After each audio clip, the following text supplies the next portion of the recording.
All right, guys, I'm going to do a three-part series called How to Plan an Elk Hunt. I've got some elk tags in my pocket. I was able to draw a late season elk tag in Arizona. My 12-year-old's also got a late season elk tag. I've also got early season archery elk hunting opportunities. So I've got a variety of seasons, and I've been doing a lot of e-scouting, trying to get ready for those upcoming hunts. So as part of that, we thought we would do a series called How to Plan an Elk Hunt. I'm going to give you guys a run through on how I actually plan and go on an elk hunt. I'm going to run you through my e-scouting process. To get started, for this first video, what I wanted to do is run you through bare bones basics of GOHUNT Maps.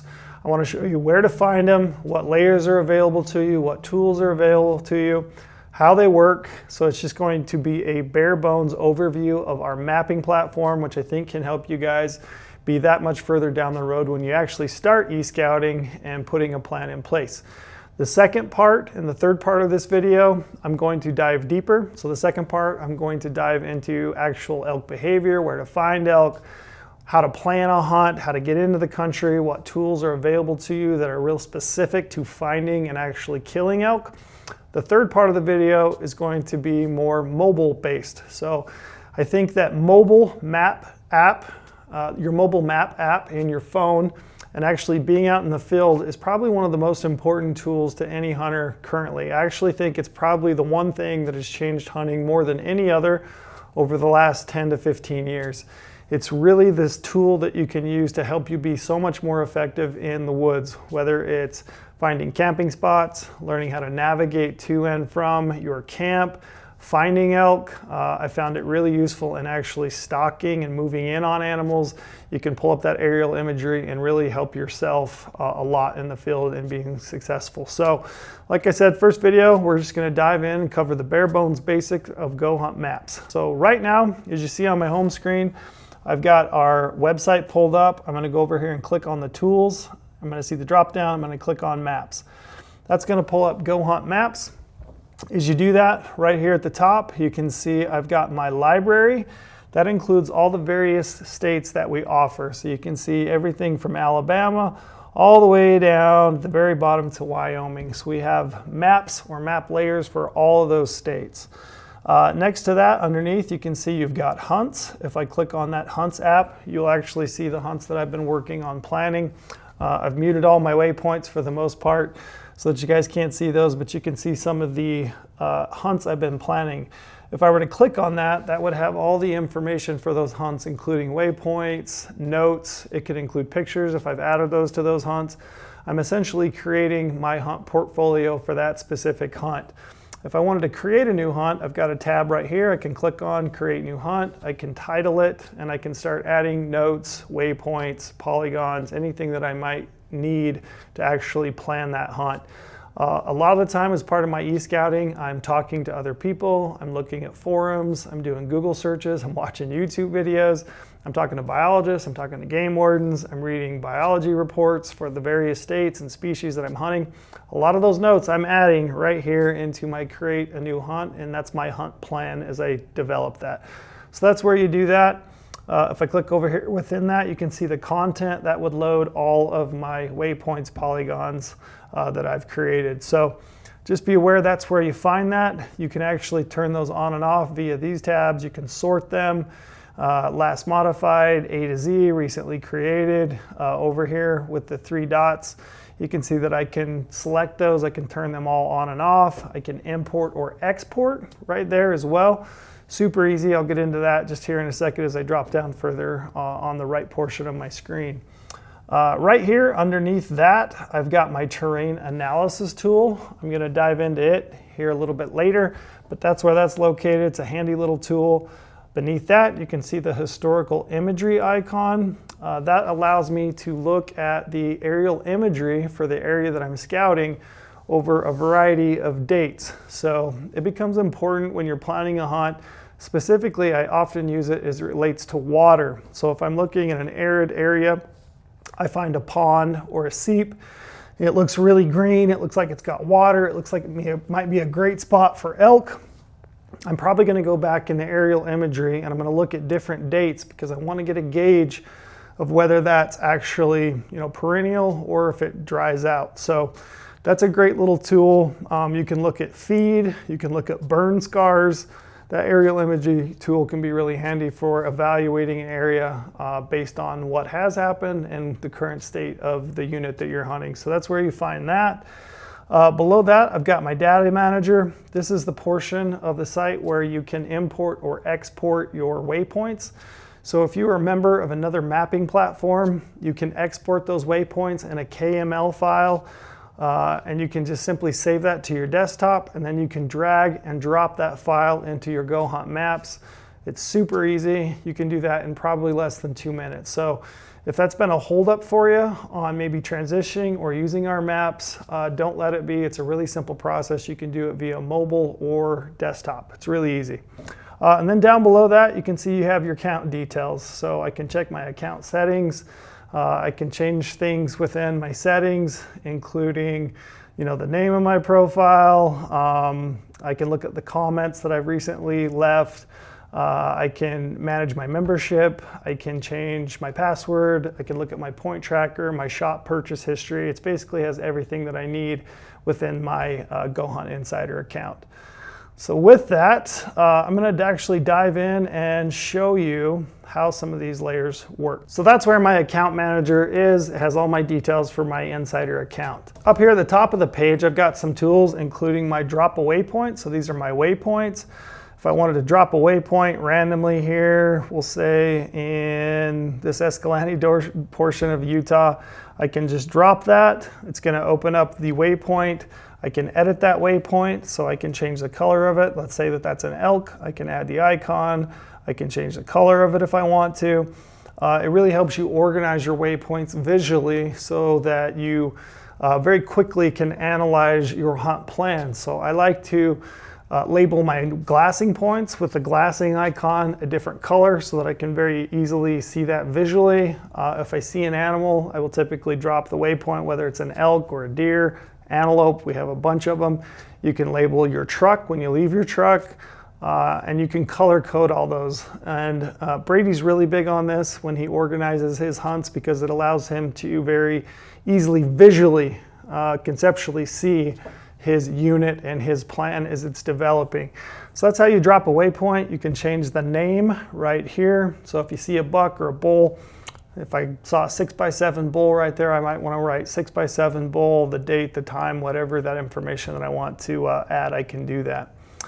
So that's the waypoint tool. Up here in the middle, you have a polygon tool and a line tool. So if I want to draw a line, I can do that. I just simply click it through, double click when I'm done. That's going to create that line. Once again, I can rename the line. I can add that to my hunt. I can add a photo to it, or I can delete it right here. It'll also give me a distance. That's a great little tool if you're planning, you know, routes. You can use that tool to essentially plan your route, and it'll give you an idea of how far it might be.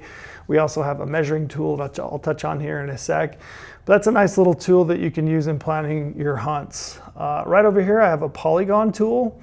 Polygon tool is pretty handy for identifying core areas that you might want to hunt. So let's say I've identified, you know, this area, it looks pretty desert and remote, but maybe that's a bighorn sheep core area or something that I've got labeled that I really want to focus my time and effort. So I can simply create that polygon, double click it.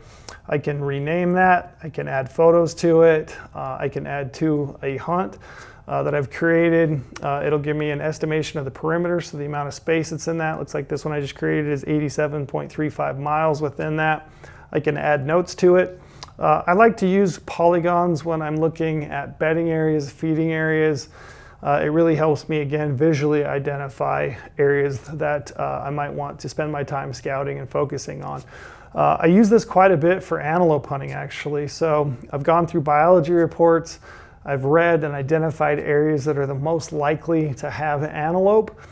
So I will go through and actually create polygons around those areas from those biology reports or from my conversations with game wardens or biologists. And then visually I can look at my map and I can see those core areas and how they relate to, you know, the different units. In a state like Nevada, which I've got an antelope tag in, I think there's 5 or 6 units that I can hunt on my tag. So it helps me identify what parts of the unit has antelope in it, according to the biology reports and according to my research in talking to biologists, game wardens, or other hunters. So I like that feature. If I can go through and label water holes within those polygons very quickly, I'm starting to see these are the core areas that I really need to hone in and focus on. So that's how the polygon tool works. Right over here, I've got my selected content. So if I want to select that content, it'll kind of identify, tell me, what it is. The area, I can label it. I'm going to X out of that. Right over here on the far right, you can see I have a measurement tool. If I want to measure the distance from something, I use this quite a bit on my mobile app, which I'll get into in the third part of this. It comes really handy when you're doing e-scouting, specifically for rifle hunters. I know that Brady uses this a lot. So if he gets to a glassing point, he wants to measure out the distance to the most likely areas where he might expect to see deer. And he wants to be able to measure and understand how many yards. Is that an area that I can actually shoot from? You can use it as a quick tool to measure how far away, just as the crow flies from your truck, you might be to your core hunting area. To use that, basically, you're just going to click on the tool, drop a point. You see on the right, you have a variety of unit measurements. So I can do it in yards. I can do it in feet, inches, metric if you're interested in it. Most often I'm probably using miles, but basically I can change that. And as I drag that, you can see how that changes and it gives me an estimation. And I can drop another point. It's going to give me an estimation of the total miles. Again, I think this is really applicable for rifle hunters in, picking glassing points and then distances to the likely areas where you expect to see maybe deer or elk. And it helps you evaluate, understand, can I actually shoot from this point, from this glassing point? If I can, how far is it? So that's how your measurement tool works. Super simple right there in the top corner. A couple other features I wanted to touch on. Down here in the bottom right-hand corner, you'll see your 2D and 3D icon. You can see that right now I've got it in 2D. If I want to turn that to 3D, I just click on this. So you can see the 3D allows you to tilt pan and really look at the landscape in a 3D view. It's really important to use that tool when you're evaluating glassing points to see what you can actually see, which is really handy. I use 2D and 3D in conjunction, going back and forth to evaluate the landscape and give you a much better idea of what the terrain is likely to look like once you get there. It's never going to look the same on a map as it does when you actually get there in person. I would say for the most part, it's going to be much bigger country than it looks like on your screen. But using that 3D map can really help you understand the topography, the lay of the land that much better. Down here on the bottom, you can see you've got your north, south, a couple other tools. If you want to, pan back and forth on your screen, tilt your screen. You've got a zoom in or zoom out tab here if you want to, or you can just simply use your mouse. This just gives you very precise zoom in at a time, which you can use. I pretty much just use the wheel on my mouse to scan in and out on that. Over here on the corner, the left-hand corner, I'm going to switch this back to 2D. But over here in this corner, you can see the various layers that we offer: satellite, hybrid, and topographic. Our topographic maps are proprietary to us. We did these with a higher contrast so that you could better evaluate the contour of the land. You can find those down here in that corner. So I'm going to click over to topographic and you can see the contrast between that. You can use that in conjunction, with the various 3D or the zoom in, zoom out to really evaluate the landscape with our topographic maps. I use topographic maps a lot. I think it gives you a pretty good idea of the lay of the land. So if I'm looking for things like saddles, benches, ridge lines, if I'm looking for flat topography on the side of a hill that might be a likely bedding area for elk, I use topographic a lot.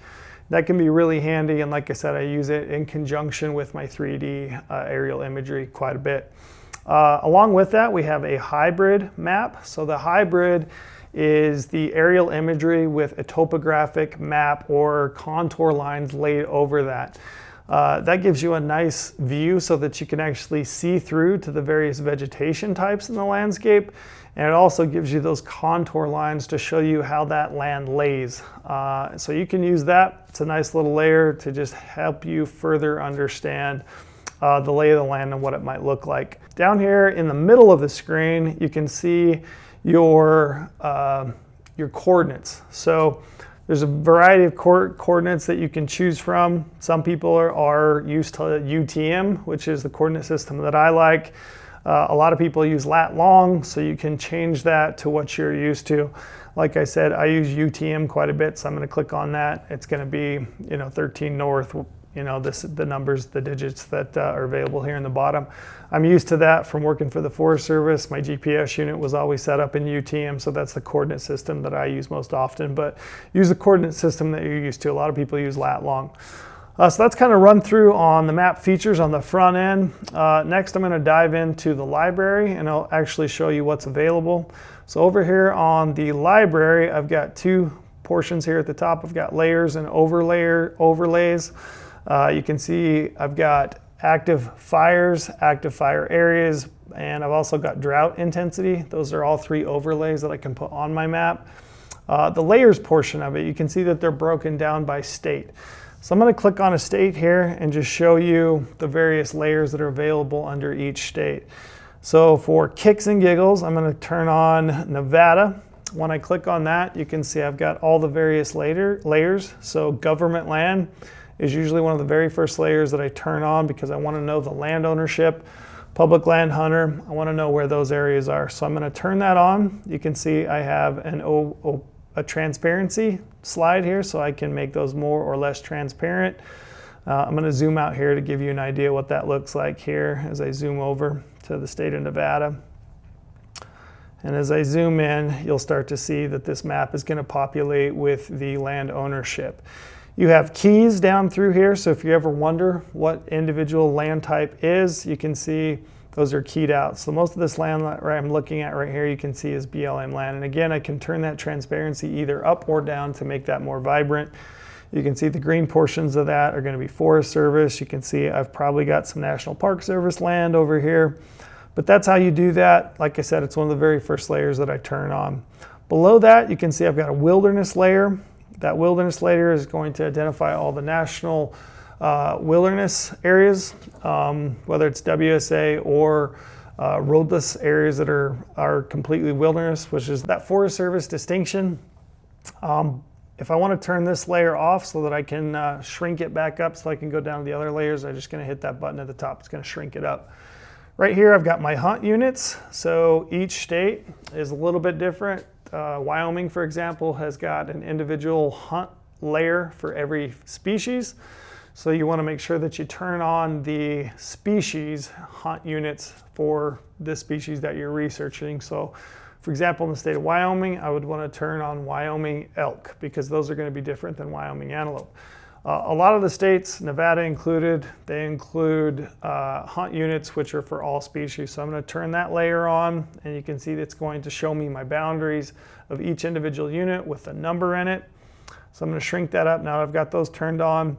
Right here I've got land usage. So each state has different land usage depending on what available data we have. You can see I've got grazing allotments and I have timber cuts.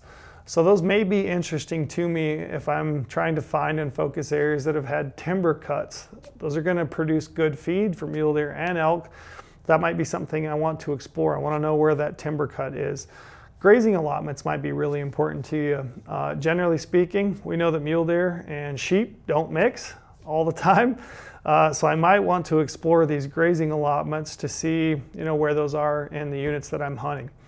Right here in your points of interest, I could turn that on. It's going to have recreation points. I'm not going to turn that on just because I don't think it's applicable to a lot of hunting that we do. Private land. So your private land layer, I can turn that on. What that's going to do is it's going to give me the boundaries of the private land. It's also going to give you the name of the individual or the company that owns that private land. So you might want to look at that depending on if you're trying to get some access to some land, which you could certainly do. Again, you can turn the transparency up or down on those, but that's where you find your private land layer. Right here, roads and trails, you can click on it. You can see I've got a variety of options, including the motorized roads and trails. I always like to turn that on because I want to know what my access is.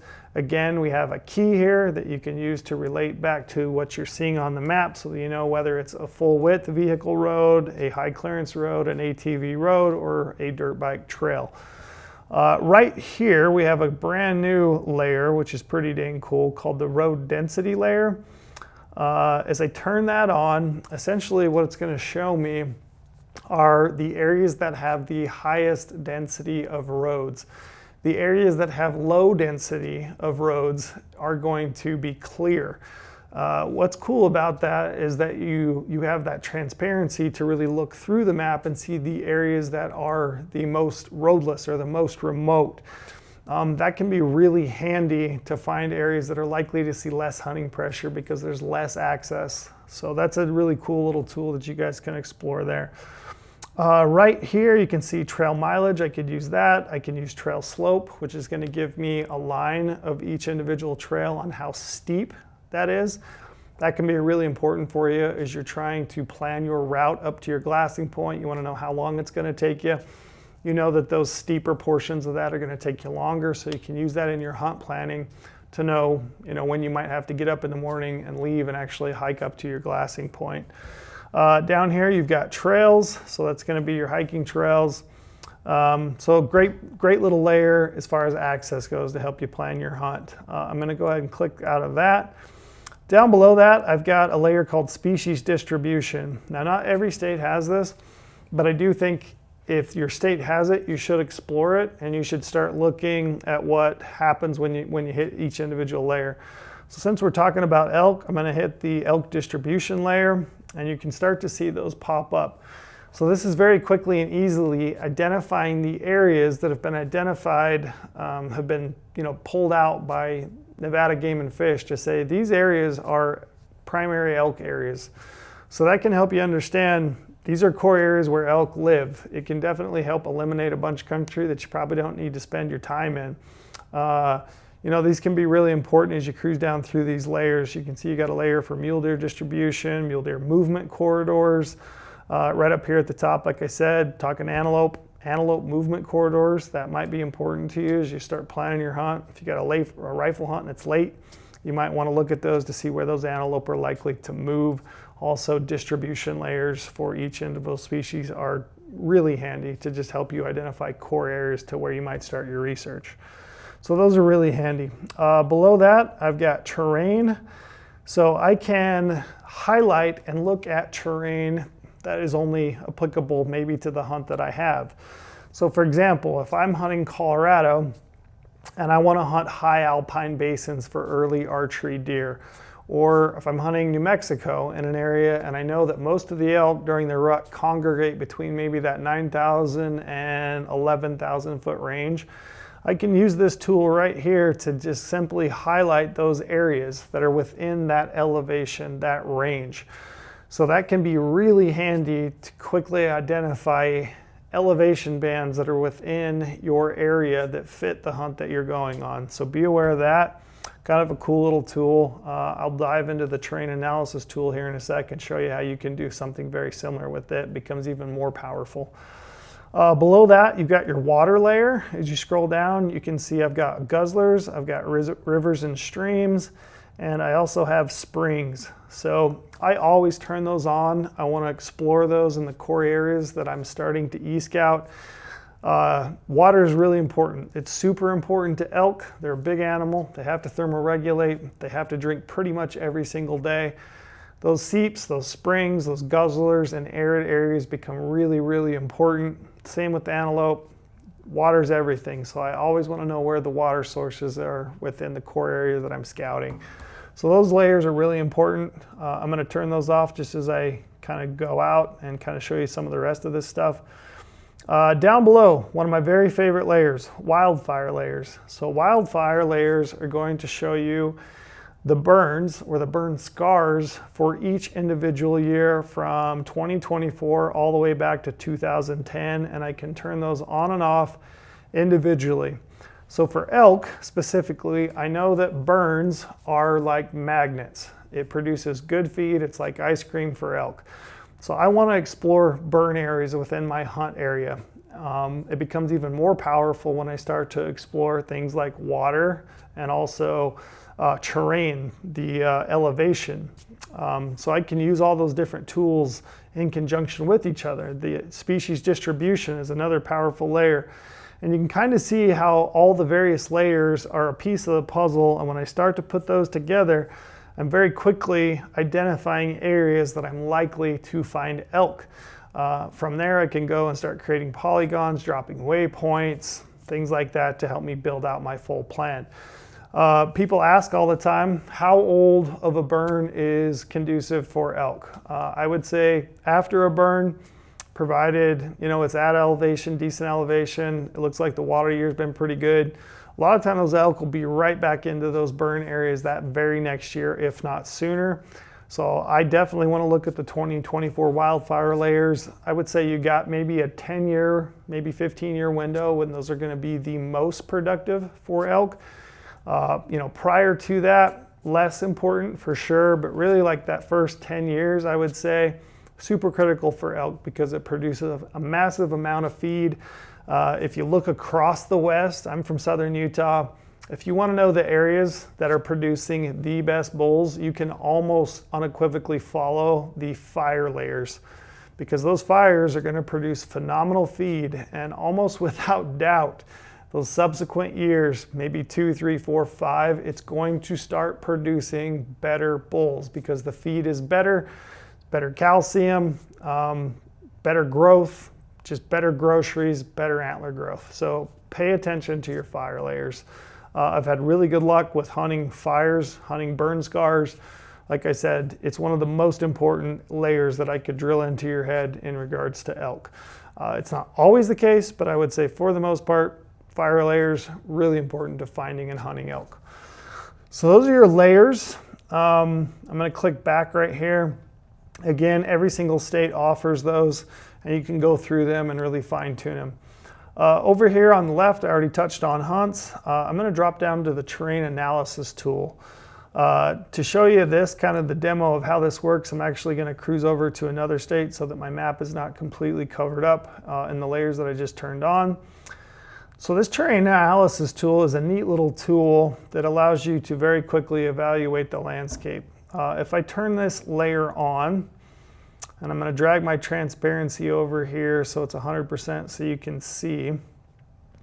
And below that, I've got an elevation band. So like I already noted, it's important to help you look at elevation layers for the game that you're hunting. So as I pull this over, mostly I'm concerned about archery elk. So I'm going to set a boundary here of maybe 8,000 foot to 11,000 foot because I think that's kind of the primary window for archery elk hunting of where I'm looking. So you can see that as I do that, the areas that fit within this filter are going to be highlighted. Below that, I've got a varying degree of slope metrics. So I have 0 to 5 degree, 5 to 15 degree, 15 to 25, 25 to 35, 35 degree plus. I know that elk, they really like mellower terrain, specifically for bedding. So they're going to bed on, relatively flat spots. So the 0 to 5 degrees become really important. As you can see, I can turn those on and off. I've got the 5 to 15 on here on this layer, and you can see how that's very easily identifying those areas within my map. If I was sheep hunting, maybe I want to look at the really, really steep stuff, so I can click on that. You can see there's not a lot of it. 25 to 35 degrees, I can very easily identify the steepest, nastiest country in a unit just by clicking on those individual layers. But like I said, for finding bedding areas, finding core use areas, I think this is really, really handy. And you can see how I've done that. Down here below it, aspect. This is really important. So I know that elk, they like east-facing slopes. They like, for feed, better feed on those slopes. Also north, northeast, northwest facing slopes, really critical for bedding areas because those areas are going to have the most vegetation. They're going to have your pine pockets, your aspen. It's great for bedding country. So if I want to know where the most likely bedding areas are, I can simply highlight the northern most facing slopes. Also the flats I can highlight there. You see I can click that off. But basically what I've done here very easily is I've highlighted within my unit and the area that I'm hunting the areas that are between 8,000 and 10,900 foot, 5 to 15 degree in slope, 15 to 25 degree in slope, and I'm only looking at the northern facing slopes, so northwest, north, and northeast. I know just by looking at this map, these are probably the most likely bedding areas for elk in my unit. And I know those elk need shade, especially early archery season, because like I said, thermoregulation is a big part of what they do. So that's how that works. And again, I can play with the transparency if I want to here, up here at the top, or I can just simply turn it off. So I'm gonna turn that off as I go. And then again, historical imagery, I already kind of explained that to you, but basically you can go back in time, change those landscapes, look at the various areas that you're honing in on different dates in time. Like I said, I think the most applicable use for that is really evaluating feed and also water sources and kind of the water availability on a landscape. Also burn scars, that can be really handy for looking at burn scars to see where it's at. So with that, that's kind of a bare bones basic of how GOHUNT Maps works. The rest of this series, next time I'm gonna dive real deep into elk behavior. I'm gonna teach you guys where to find elk based on what an elk needs. And we'll dive into it anywhere from late August. Some of those hunts kick off in late August and all the way through September and the rut.